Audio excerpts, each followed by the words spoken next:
चलिए शुरू करते हैं। Hi guys, welcome back to our channel hats facts. तो आज मैं आपको पढ़ाने जा रहा हूँ e way bill chapter. Okay, e way bill chapter को आज हम शुरू करेंगे। तो ई वे बिल होता क्या है पहले ये जान लेते हैं। तो ई वे बिल जो होता है ना, एक इलेक्ट्रॉनिक डॉक्यूमेंट होता है जो कि जनरेटेड किया जाता है जीएसटी पोर्टल में, जो हमें बताता है कि हमारा गुड्स जो है वो कहाँ पर पहुँचा है। मान के चलिए कि एक बंदा यहाँ पर है और एक बंदा यहाँ पर है। तो हम अगर सामान यहाँ पर भेज रहे हैं ना इस बंदे के पास, तो कितना टाइम लगेगा, कहाँ पर हमारा सामान पहुँचा है, ये गवर्नमेंट जो है वो रिकॉर्ड रखना चाहती है इस बात का। तो इसके लिए इन लोगों ने ई वे बिल का कॉन्सेप्ट लाया। तो ई वे बिल हमें बताता है ना कि आखिर जो है वो हमारा सामान कहाँ पर है, और इसे हमें जीएसटी पोर्टल में जनरेट करना पड़ता है। तो इसके बारे में बताता है। तो वही है कि ई वे बिल एक इलेक्ट्रॉनिक डॉक्यूमेंट है generated on GST portal evidencing movement of goods. ठीक है। फिर सेक्शन 68 मैंडेट करता है कि government may require the person in charge of conveyance carrying any consignment of goods of value exceeding such amount as may be prescribed with him such document and such devices as may be prescribed. तो उसके बाद बोलता है कि rule 138 prescribed e way bill as the document to be carried for the consignment of goods in certain prescribed cases। तो देखिए, government बोलती है ना इस पैराग्राफ में कि अगर आपका सामान का वैल्यू एक सर्टेन अमाउंट से ज़्यादा है ना, तो आपको जो है वो मतलब क्या है, ये वाला कागज़ लेके जाना पड़ेगा। ओके, ये बिल अपने साथ लेके जाना होगा गाड़ी में। अब आगे देखते हैं। आगे बोलता है कि कब हम लोग को ज़रूरत पड़ेगा ई वे बिल जो है उसको जनरेट करने का। तो ई वे बिल एक मैंडेटरी हो जाता है जब आपका गुड्स का वैल्यू ना 50,000 से ज़्यादा है। मतलब मान के चलिए आप एक फ़ोन लेके जा रहे हैं, ठीक है, एक गाड़ी में, ये गाड़ी है। ओके, ये गाड़ी है, ठीक है। अब इसमें आप फ़ोन लेके जा रहे हैं, कुछ सामान लेके जा रहे हैं, इसका जो वैल्यू है ना वो 50,000 से ज़्यादा है। ओके, इससे अगर ज़्यादा है ना तो आपको जो है वो चिट्ठा लेके जाना होगा जो ऑनलाइन आपने जनरेट किया ई वे बिल। और उसे हमें लेके ज़रूरी है जाना, क्योंकि उसी उसके बिना अगर आप जाइएगा ना तो आपको पुलिस वाला पकड़ लेगा। रास्ते में चेकिंग होगा तो आपको पकड़ लेगा। ठीक है। तो आपको 50,000 से ज़्यादा वाले सामान का लेके जाना है। फिर बोलता है कि movement should be in relation to a supply, मतलब कि जो आप सामान बेच रहे हैं वो सप्लाई होना चाहिए। अदर देन सप्लाई भी चलेगा, ड्यू टू इनवर्ड सप्लाई और फ्रॉम एन अनरजिस्टर्ड पर्सन। ठीक है। अब registered person causing movement of goods shall furnish the information relating to said goods in Part A of Form GST 1 EWB 01 before commencement of such movement. मतलब कि जो registered person होता है ना उसको क्या करना पड़ेगा, मूवमेंट करने से पहले पार्ट ए में सारा जानकारी देना पड़ेगा। तो मैं आपको बताता हूँ कि पार्ट ए क्या होता है। जैसे समझ लीजिए ना कि जीएसटी का जो ई वे बिल वाला पोर्टल है, ठीक है, ई वे बिल में क्या होता है ना कि वहाँ पर पार्ट ए और पार्ट बी बना हुआ है, ए और बी। पार्ट ए में जो है वो जो इंसान सप्लाई कर रहा है ना वो बंदा अपने बारे में डिटेल देगा, जैसे कि उसका पैन कार्ड, उसका आधार कार्ड, ये सब के बारे में वो डिटेल देता है। और उसका जो पार्ट बी होता है, पार्ट बी में क्या होता है ना कि जो बंदा ट्रांसपोर्टिंग कर रहा है ना, ट्रांसपोर्टेशन जो कर रहा है, जैसे जिस गाड़ी में हम लोग लेके जा रहे हैं वो बंदा कोई चला रहा होगा ना, वो बंदा जो चला रहा है ट्रांसपोर्टर का डिटेल हम लोग पार्ट बी में डालते हैं। ठीक है। तो ये दो तरह का समझ लीजिए कि फिल इन द ब्लैंक्स हो गया। पार्ट ए में हम लोग जो इंसान सामान को भेज रहा है वो, और पार्ट बी में जो बंदा लेके जा रहा है उसके डिटेल हम लोग डालते हैं। अब आगे देखिए कि इसका एक एक्सेप्शन है। एक्सेप्शन किस चीज़ का, कि अगर आपका जो है वो कंसाइनमेंट वैल्यू 50,000 है तब भी आपको ना ई वे बिल जनरेट नहीं करना है।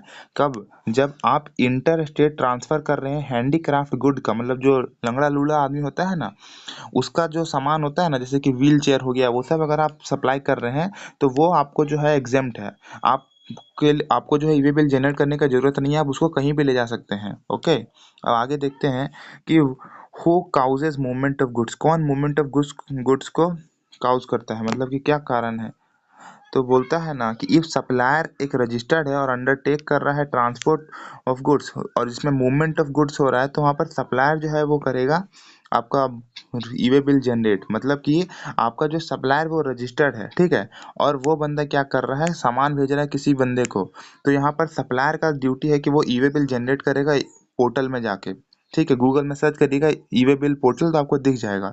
फिर बोलता है इफ रिसिपिएंट अरेंज करेगा ट्रांसपोर्ट और movement of goods caused by him, तो यहाँ पर क्या होगा कि goods are supplied by unregistered supply to a registered recipient. तो यहाँ पर क्या होता है ना कि अगर आपको पता है कि आपका मूवमेंट आपका हो रहा है, तो मूवमेंट जो है वो रिसिपिएंट को पता चल जाएगा कि कब हो रहा है, तो रिसिपिएंट जनरेट करेगा ई वे बिल। ठीक है, अब क्या इन्फॉर्मेशन हमें डालना चाहिए, जरा इस पे इसको देखते हैं। ठीक है, information to be furnished in e way bill. Part A में रजिस्टर्ड पर्सन जो काउज कर रहा है मूवमेंट ऑफ गुड्स उसका डिटेल, और पार्ट बी में ट्रांसपोर्टिंग ऑफ गुड्स जो बंदा ट्रांसपोर्टिंग गुड्स का कर रहा है ना उसका डिटेल डालते हैं। However, information in part A may be furnished by transporter if authorized। मतलब जो बंदा सप्लायर है ना पार्ट ए में जो डाल रहा है वो चाहे तो पार्ट ए के बारे में जानकारी इन लोगों को ऑथराइज करके भी दे सकता है। मतलब कि बोल देगा सप्लायर की ट्रांसपोर्टर भाई तुम ही जनरेट कर दो ई वे बिल, या फिर बोल देगा ई कॉमर्स ऑपरेटर को या कोई एजेंसी को कि तुम जो है वो मेरे बदौलत जो है मतलब मेरे बदले कर दो ई वे बिल जनरेट। ठीक है, ई वे बिल वो जनरेट कर देगा। अब who can generate the e way bill, कौन ई वे बिल जनरेट करता है, तो बोलता है e way bill is generated by the registered consignor और कंसाइनी या फिर ट्रांसपोर्टर। ठीक है, उसके बाद क्या बोलता है कि where neither the consignor nor consignee generate the e way bill the value is more than 50,000 it is shall be responsibility of transporter. मतलब कि अगर ना ही सप्लायर और ना ही रिसिपिएंट कोई मतलब कंसाइनर कंसाइनर नहीं मान रहा है ना कि हम लोग जनरेट नहीं करेंगे, तो ट्रांसपोर्टर का ड्यूटी है कि भाई तुम जनरेट करो, क्योंकि वही लेके जा रहा है ना, वरना पुलिस उसको पकड़ लेगी। Other points, goods transported by railway shall be delivered only on the production of E way bill. मतलब कि अगर आप रेलवे से अपना सामान को भेज रहे हैं तो आपको ई वे बिल कंपलसरी है, कोई फर्क नहीं पड़ता 50,000 से ज़्यादा है या कम है। फिर डिटेल ऑफ कन्वेंस में नॉट, बोलता है अगर आप inter state movement of goods कर रहे हैं अप टू 50 किलोमीटर तो आपको ज़रूरी नहीं है बताना। ठीक है, आपको पार्ट बी में बताने की ज़रूरत नहीं है कि आप जो है वो मूवमेंट कर रहे हैं, पार्ट बी आपका एग्जम्प्ट हो जाता है। जिसे ध्यान से सोचिएगा, एक पार्ट ए होता है एक पार्ट बी होता है, तो पार्ट बी में जो इन्फॉर्मेशन डालते थे ना ट्रांसपोर्टर का वो आपको नहीं डालना है अगर आप 50 किलोमीटर के अंदर तक का ही जो है वो अपना सामान इधर से उधर कर रहे हैं।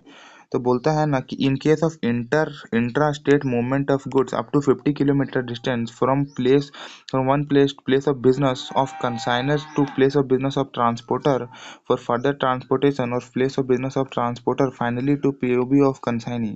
ठीक है, तो प्लेस ए से लेके प्लेस बी तक में जो है आप जा रहे हैं और वो 50 किलोमीटर से कम है। ठीक है, 50 किलोमीटर से कम है आपका, तो क्या हो जाएगा, आपको जरूरी नहीं है कि आप पार्ट बी फॉर्म को भी भरें। ठीक है, आगे बोलता है कि transfer of goods to another conveyance. तो जब भी आप क्या कर रहे हैं, ट्रांसपोर्टेशन कर रहे हैं, जनरेट कर रहे हैं ई वे बिल का, तो आपको अपडेट करते रहना पड़ेगा अगर आप कोई दूसरा ट्रांसपोर्ट व्हीकल चेंज कर रहे हैं रास्ता में। ठीक है, हो सकता है गाड़ी खराब हो गया हो या फिर आपको गाड़ी बदलना पड़ गया हो, तो आपको गाड़ी का नंबर अपडेट करना पड़ेगा। ठीक है, फिर एक होता है कंसोलिडेटेड ई वे बिल।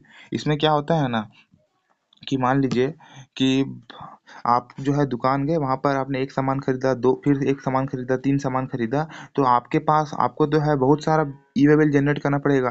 तो गवर्नमेंट बोलती है कि नहीं, इन सब के लिए आप एक बिल जनरेट करो।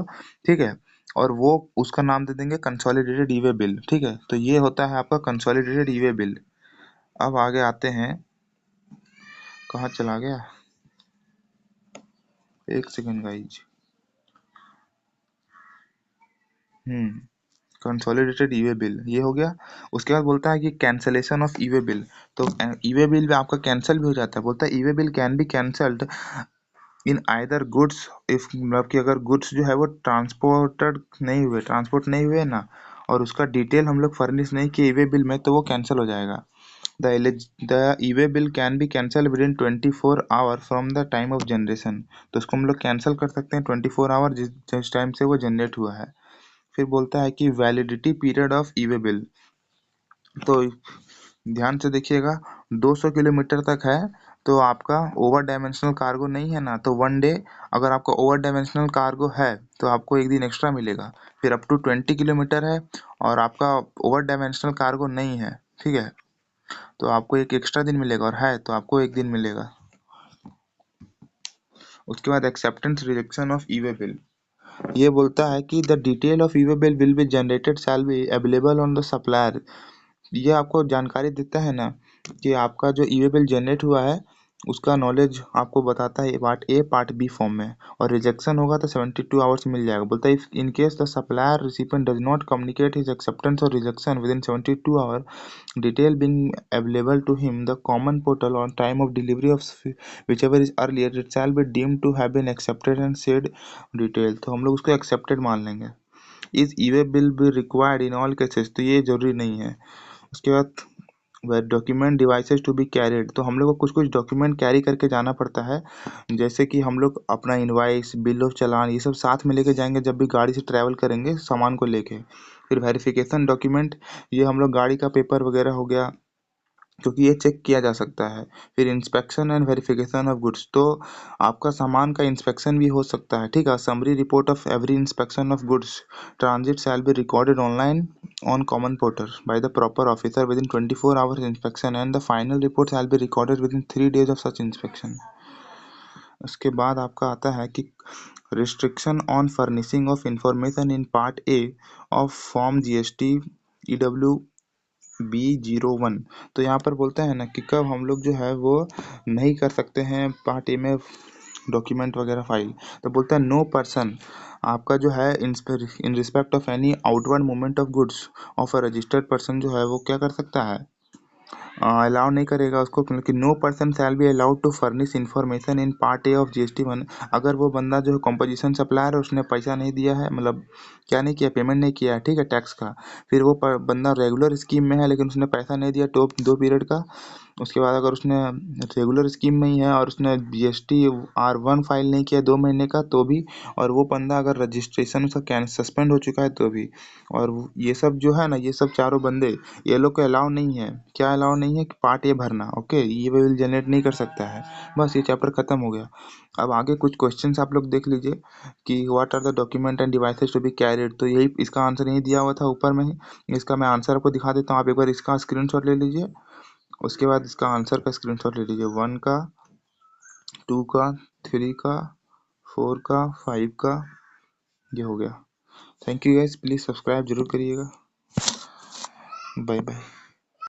मेरा ये चैनल सब्सक्राइब करें और मेरे हर अपडेट आपको मिले, इसके लिए बेल आइकन जरूर दबाइएगा। आप सभी को मेरी ढेर सारी शुभकामनाएं।